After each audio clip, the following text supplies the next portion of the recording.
Hello and welcome to my YouTube channel. My name is Jane and today I'm going to be talking about a whole year of simplifying my life, which I'm just about to finish. Things I did, the things that went well, the things that didn't go well, and some lessons that I have learned. Now, if you have watched this channel for any length of time, you probably know that each year I choose an aspect of my life that I want to make changes in. And then over the next year, the next 12 moons, 12 new moons, I look at the problem and I commit to a particular experiment just for a month, see how it goes. And what happens is over the 12 months, the 12 new moons, significant changes happen. And it's sometimes not till you get to the end of the year that you see how far you have come. So in 2003 into 2004, I was concentrating on my well-being. My thing was about nurturing my body. I have a chronic illness and I had become a little bit disassociated from my body. I wasn't treating it very well. So I spent a year of nurturing, and I have a playlist for this. There are various videos sort of made along the way.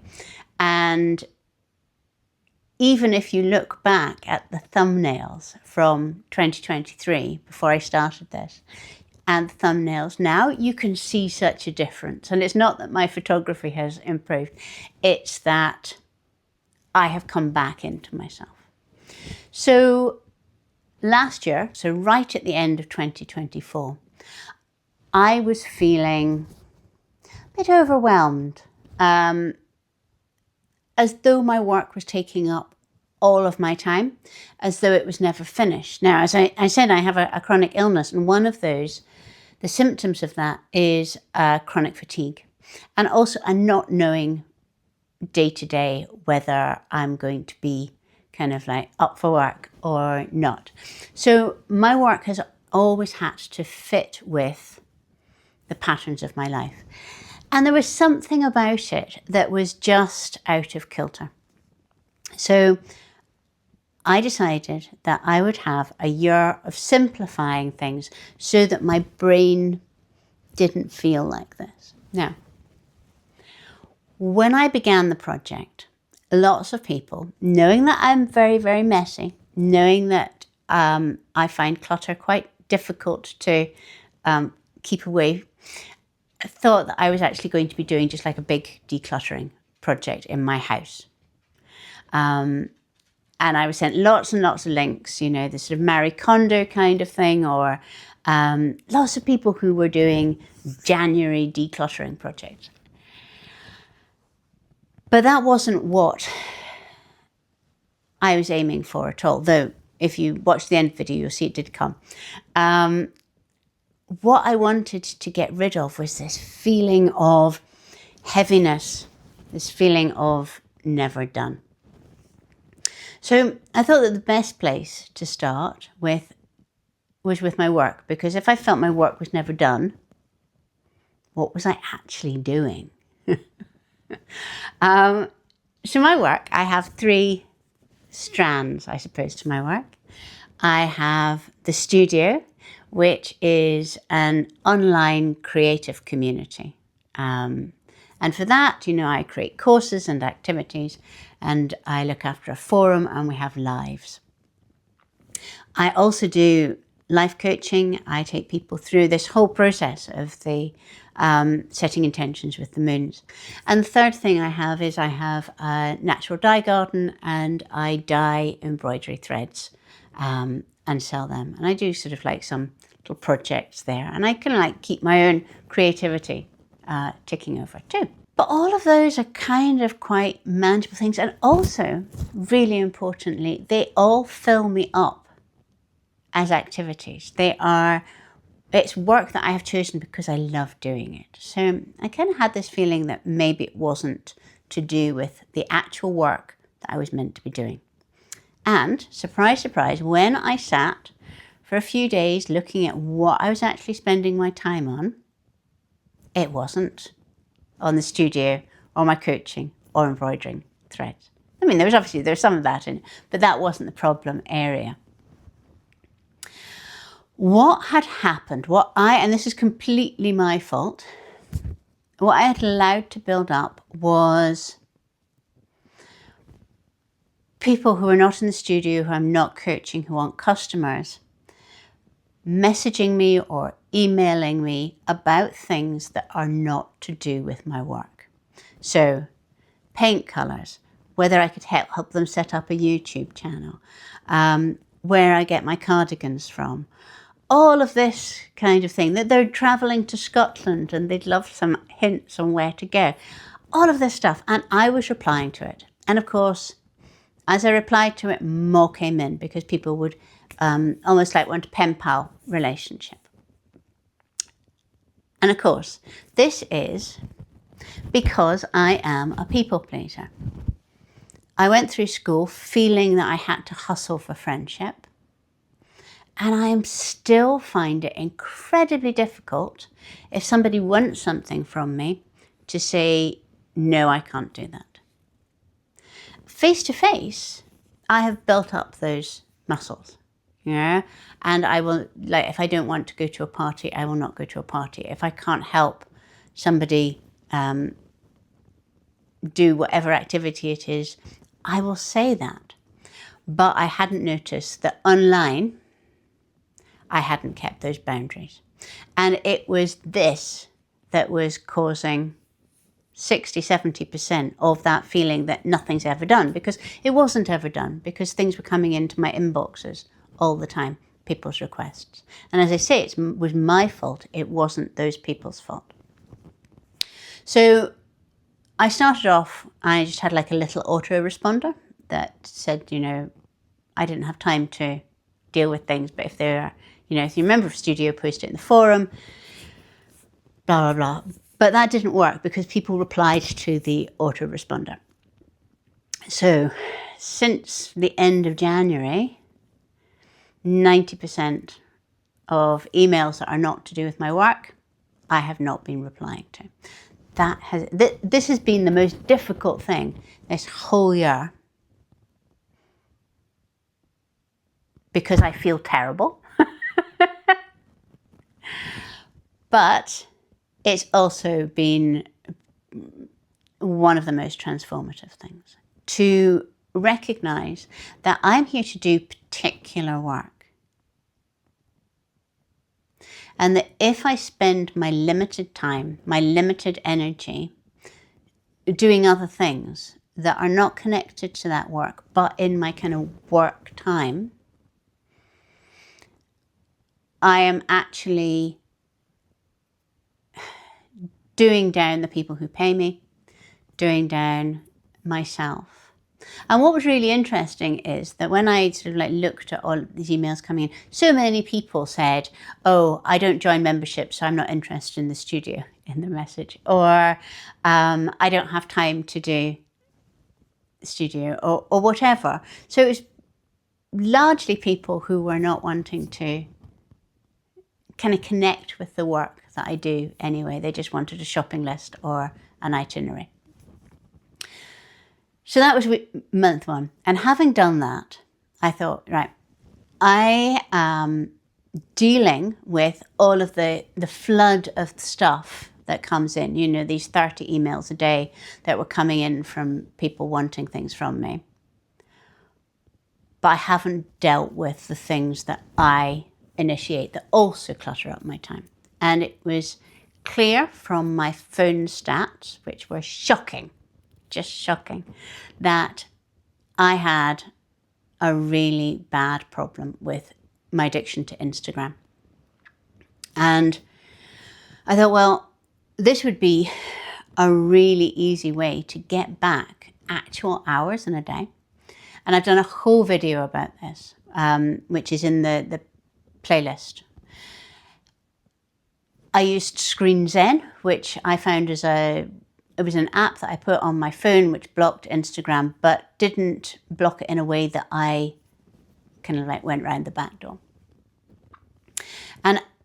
So I took my usage down to 10 minutes a day. And that was enough to break the addiction. And after a month, I realized how dull it was. It was full of adverts. It was full of people putting on a veneer of whatever kind. You know, it might be a vulnerable veneer. It might be a showy off veneer. It might be I'm so busy veneer. To present whatever it is that they wanted to the world. And it gave me the same kind of feeling that small talk does. I really don't like small talk. I prefer big conversations. I like people to talk with me honestly. And what that month of reduced Instagram gave me was the awareness that actually Instagram was small talk, and I came off it completely. As a side note to people who have businesses, I thought that I needed to be on Instagram for my business, because that's what people who sell courses about Instagram tell you. But what I found was that once I stopped being on Instagram, my newsletter open rates went up, my newsletter sign-up rates went up, my YouTube views went up, the number of people joining the studio went up. And it's almost as though by always being on Instagram, there was never any push to really connect more meaningfully. It was just, I was just another scroll. And that has been a great lesson. So, month 3. So, got rid of the external stuff, got rid of the internal stuff, and I suddenly had more time in my day. And I decided that what I wanted to do with it was just to tackle activity. I am not a naturally sporty person. I don't really like exercise. I hate group activities. So unless I really keep an eye on it, my activity levels can drop because I will prioritize other things. So what I needed was something that was simple that would kind of just keep me on track. Now, I talked about this a couple of weeks ago, and there's also a whole video on it. So I'm not going to go into this particularly here, but basically I used that extra time. I used my Apple Watch to just set me a kind of an activity aim. I could do anything to fulfill that activity aim, but it was something that I kept an eye on. And that worked really, really well. It was nice and simple. I had freed up the time. Month 4. Because I had also freed up the time, I noticed that I could have a work schedule that was much more spacious, I suppose. As I said, I have lots of chronic fatigue symptoms, and some days I'm fine, some days I'm not. If I've got a busy day, I probably need to have a couple of really quiet days either side. So I decided that I would set up my week so that would be mirrored. I'm not very good at batching things. So I thought what I'll do is I'll just theme days in the week. So Monday became kind of forward planning, courses, knowing what I'm going to be doing in the studio, writing activities for that, all of that kind of admin-y, writing-y kind of thing could be on a Monday. Because, if you've got a business yourself, you never are completely off. You're always thinking a bit about it. So a weekend's thought could go down into like a Monday's action. And then Wednesday, I record my YouTube video. I write the blog. If there's going to be one, I do all of the newsletter things. Thursday is kind of like a production day. It's a creative day. It's making samples for the things that we do in the studio. It's, if I'm going to be dyeing some embroidery threads, that would be the day I did it, of these kinds of things. And you notice that Tuesday and Friday are clear days. Now, sometimes they are clear days. And sometimes there are days where other things kind of like just seep a little bit. They're kind of like gap days, which is something that is incredibly useful for me because it gives me the confidence that even if I don't get things done on one of my set days, something, crops up, maybe I haven't recorded the audio on a YouTube video, something, then I've got some space. Month 5, this newly spacious kind of way of doing my week made me very aware that the writing that I do, I tend to do up in the house, in the sunroom. It's a lovely space, it's really nice and light. And I can just set myself up there. I'm looking out over the garden. It's very nice. There's no kind of like mess around as there is in the studio. There's no pans of dye or whatever. But it has a really bad habit of becoming lots and lots of piles of paper and a very cluttery kind of thing. And at that point, I then stop being able to write clearly because I've made a mess. Also, other people in the house get a bit irritated about the fact that I have piles and piles of paper over what is meant to be a dining table. So in the 5th month, which was May, I decided that every night I would have cleared that table, put everything away, sorted my things, and have a bunch of flowers in the middle of the table. And it was to do with the bunch of flowers, this kind of having picked them from the garden, and they smell nice and they look nice, and it just felt very civilized. So that was month 5. And that helped me get a control of keeping my space simple and allowing my creativity to flow.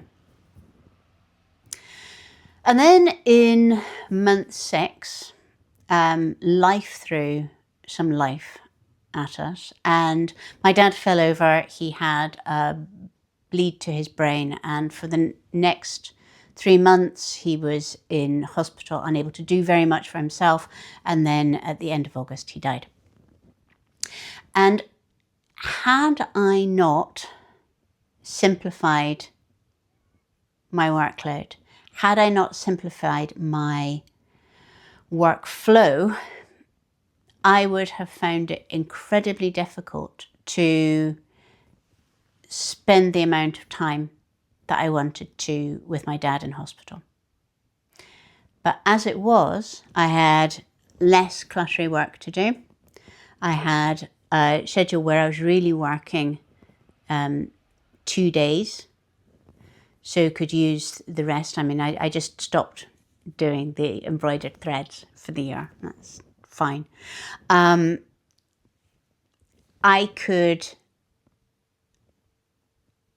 show up in ways that I wanted to, and I felt that to be an incredible privilege. And I don't think that I've ever done anything that I have been so grateful for in retrospect.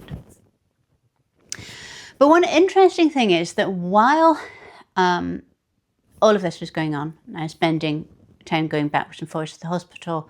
It's incredibly stressful for family. I'm sure many of you will understand. That is when the actual physical decluttering of the house kicked in. And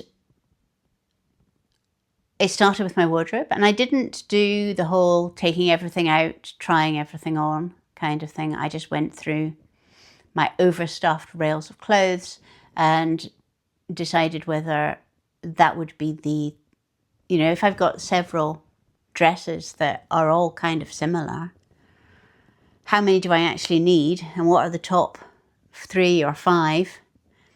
Get rid of the rest. And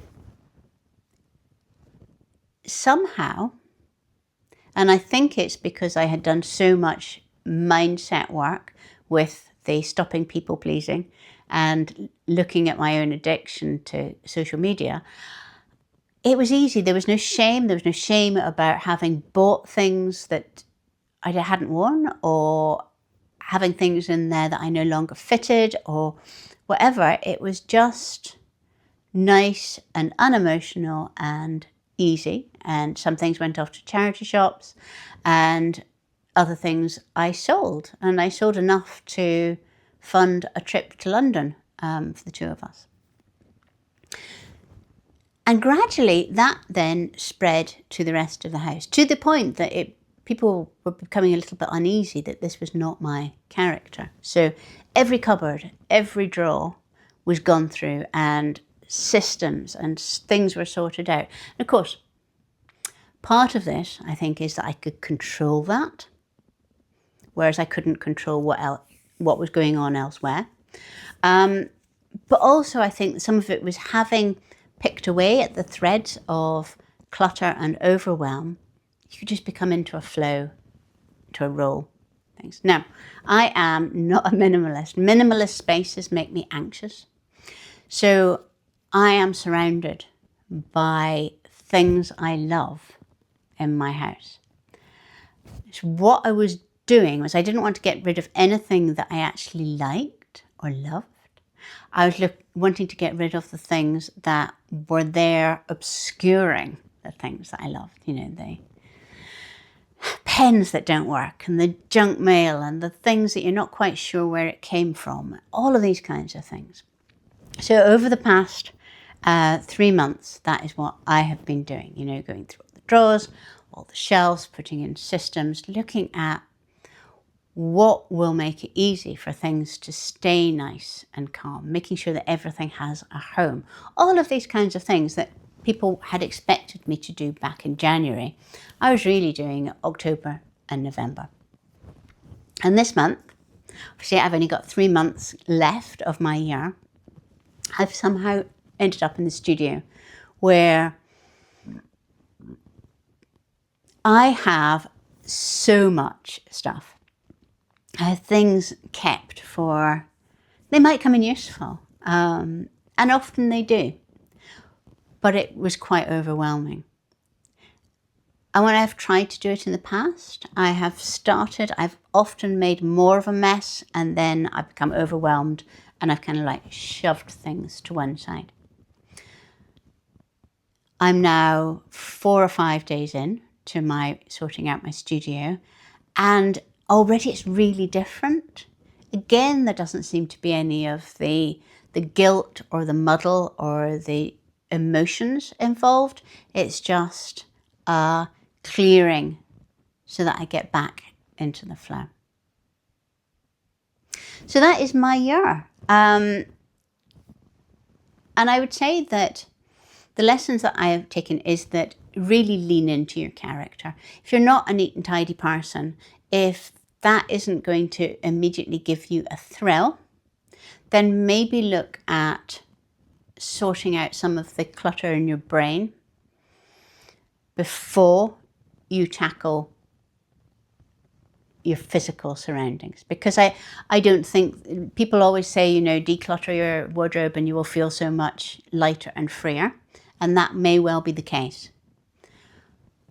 But I found that by decluttering my mind, sorting out a lot of my overwhelm, somehow my wardrobe became much more decluttered, free, joyous. So not everybody works in the same way. And now I've got a couple of weeks to think about what I'm going to be doing from this winter solstice and into 2026. And when I've decided, I shall let you know. But until next Friday, bye-bye.